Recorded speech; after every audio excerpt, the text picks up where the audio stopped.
Beberapa waktu yang lalu, Bitcoin sempat naik tinggi banget dari sekitar harga 60 ribuan ke all-time high barunya di sekitar 68.700. Ternyata setelah gue riset lebih lanjut, kenaikan harga Bitcoin ini disebabkan oleh dua hal. Yang pertama adalah pengumuman The Fed yang akan ngeprint dolar lebih banyak sehingga terjadi inflasi dan orang-orang beralih dari aset yang kurang beresiko ke aset ke lebih beresiko seperti Bitcoin. Dan pengumuman oleh Tim Cook, CEO-nya Apple, mengumumkan bahwa dia punya beberapa investasi portofolio berupa cryptocurrency. Tapi tidak lama kemudian harga Bitcoin dibanting kembali. Turunnya sangat signifikan dari 68.700 ke harga 62.400. Usut punya usut, ternyata hal ini disebabkan oleh banyaknya likuidasi yang terjadi di market. Sekitar 23 juta US dollar dalam posisi long hilang begitu saja. Hal ini udah gue pernah bahas di video sebelumnya. Kalau lo pengen lihat full analisisnya, linknya akan gue taruh di pojok kanan atas. Kemudian timbullah sebuah pertanyaan, bisakah Bitcoin tembus lebih dari 70 US dollar? Atau akan Terus timbullah pertanyaan, apakah Bitcoin akan turun lagi atau tembus ke all-time high barunya di atas 70.000 US dollar? Untuk menjawab tersebut, di video kali ini kita akan melihat data on-chain mengenai pasar Bitcoin. Data on-chain ini bisa kita gunakan sebagai referensi untuk melihat perkembangan network Bitcoin. Tapi sebelum kita mulai, klik tombol subscribe di bawah dan nyalakan lonceng notifikasinya, supaya lu nggak ketinggalan video gue selanjutnya. Seperti biasa, kalau lo pengen lihat versi tulisannya, link Medium gue akan gue taruh di box deskripsi di bawah.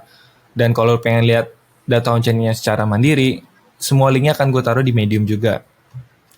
Dan gue akan buat versi rangkumannya. Kalau lo pengen lihat versi rangkumannya, lo bisa follow gue di Instagram. Di Instagram gue di lutfi.sol. Jadi jangan lupa di follow di sana ya. Oke, tanpa basa-basi lagi, mari kita mulai. Oke, yang pertama kita akan melihat data on-chain yang bernama long and short term holder supply and profit or loss. Di metrik ini kita bisa lihat bahwa supply yang dimiliki oleh long term holder atau orang-orang yang punya koin Bitcoin lebih dari 3 bulan itu mengalami penurunan. Dalam arti mereka mulai jualan. Saat Bitcoin tembus ke angka 60 ribu, supply Bitcoin LTH mencapai puncaknya. Kalau kita lihat di sini nih, ini puncaknya. Di puncak ini mereka memiliki Bitcoin sekitar 81,5% dari supply yang beredar. Kemudian mereka mulai jualan secara perlahan. Kalau kita lihat nih, grafiknya agak turun kan? Dan mereka sudah menjual sekitar 0,73% Bitcoin. Aktivitas yang sama juga terlihat jelas di metrik long term holder net position change. Di sini kita bisa lihat nih aktivitas long term holder apakah dia jualan atau beli. Kalau hijau kayak gini berarti dia beli. Kalau warnanya merah terus dia ke bawah berarti dia jualan.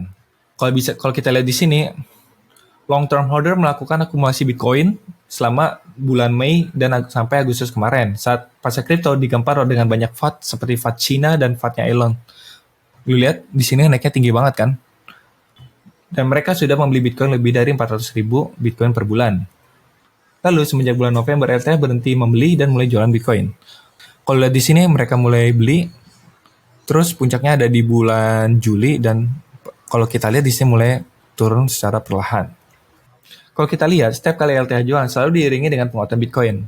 Kalau lihat di sini, setiap kali mereka jualan nih, harga Bitcoin pasti naik. Lu lihat di sini di kursor gua, dan di sini juga pas mereka jualan, harga Bitcoin juga naik. Dan kalau kita lihat di bulan November ini LTH mulai jualan. Kalau kita lihat secara historis atau secara sejarah, kemungkinan besar hal tersebut akan terulang. Mungkin aja harga Bitcoin akan naik. Mungkin teman-teman bingung, kok bisa sih kalau ada orang jualan harganya makin naik? Sebenarnya jawabannya sangat simpel. Ketika LTH jualan, STH, short term holder atau trader atau orang-orang yang baru masuk market ke kripto itu bisa mengabsorb atau bisa membeli. Jadi jual dan belinya itu seimbang, nggak lebih banyak jual daripada beli. Jadi posisi jual dan belinya seimbang, sehingga tidak mempengaruhi harga market Bitcoin secara buruk. Terus hal yang sama juga terjadi di metrik spend volume H band. Di sini kita mengukur umur koin yang digunakan untuk spending. Jadi ada dari 1 jam ke lebih dari 10 tahun. Kalau kita lihat di sini penjualan koin yang berumur lebih dari 1 bulan meningkat tajam, meningkat sebanyak 6%. Meskipun begitu penjualan tersebut belum signifikan jika dibandingkan dengan awal tahun 2021 yang mencapai 14%. Jadi masih dibilang penjualan ini masih relatif aman. Berikutnya kita akan melihat data on-chain mengenai supply Bitcoin. Ternyata selain LTH yang jualan, ada data yang menarik nih mengenai supply Bitcoin. Supply Bitcoin makin kesini makin langka cuy. Kalau kita lihat, per hari banyak orang yang withdrawal BTC dari exchange ke wallet mereka, either wallet yang cold atau hot wallet. Semakin sering orang withdraw Bitcoin ke wallet pribadi mereka, hal ini membuat supply Bitcoin makin sedikit.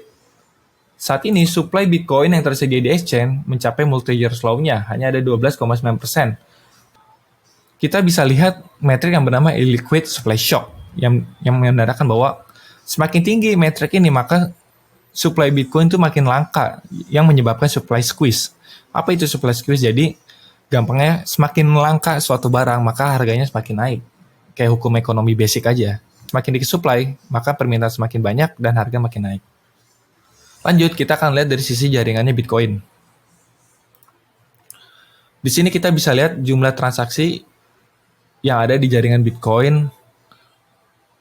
Yang di sini kita bisa melihat jumlah transaksi Bitcoin yang kita rata-ratakan selama 7 hari. Setelah mereka withdrawal Bitcoin ke cold atau hot wallet mereka, beberapa investor ingin menggunakan Bitcoin dalam aktivitas ekonomi. Ya iyalah, biar Bitcoinnya bisa kerja juga kan. Hal ini terbukti di metrik ini. Meskipun sempat turun karena FUD Elon dan Cina pada bulan Juni sampai Juli kemarin, kalau kita lihat di sini, ini turun drastis banget kan.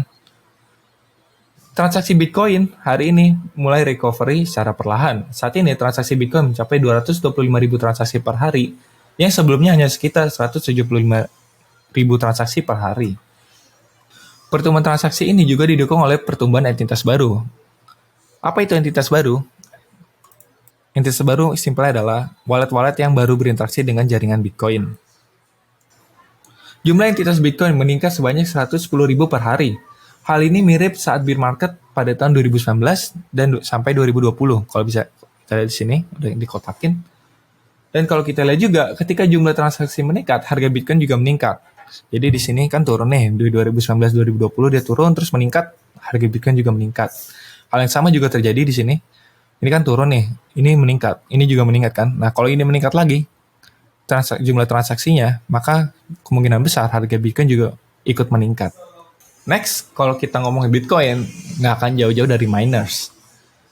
Di sini kita akan lihat hash rate rata-rata dari jaringan Bitcoin. Setelah hash rate Bitcoin sempat down 52% karena FUD Cina dan Elon, lagi-lagi nih FUD mulu nih. Saat ini hash rate Bitcoin berada di angka 164 exahash per second, naik 95% yang sebelumnya sekitar 84% exahash per tahun. Hal ini merupakan berita yang sangat baik. Semakin tinggi hash rate Bitcoin, semakin aman jaringannya. Kalau kita lihat di sini, ini udah meningkat tajam nih. Yang sebelumnya ngedam parah karena banyak miners yang ditutup di Cina, terus mereka harus pindah ke tempat lain. Lebih lanjut, ternyata ada data yang nggak kalah menarik. Pendapatan miners Bitcoin meningkat tajam. Meskipun halving membuat jumlah Bitcoin diterima miners lebih sedikit, saat ini sekitar 6,25 Bitcoin per blok. Sehari, miners Bitcoin bisa menerima 900 sampai 1K Bitcoin per hari.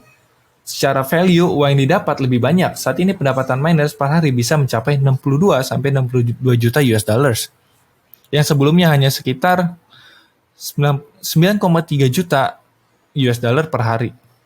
Kesimpulannya, meskipun pasar kripto mengalami penurunan harga yang bikin orang kaget, nggak hanya Bitcoin aja, altcoin juga turun. Data on-chain mengatakan sebaliknya.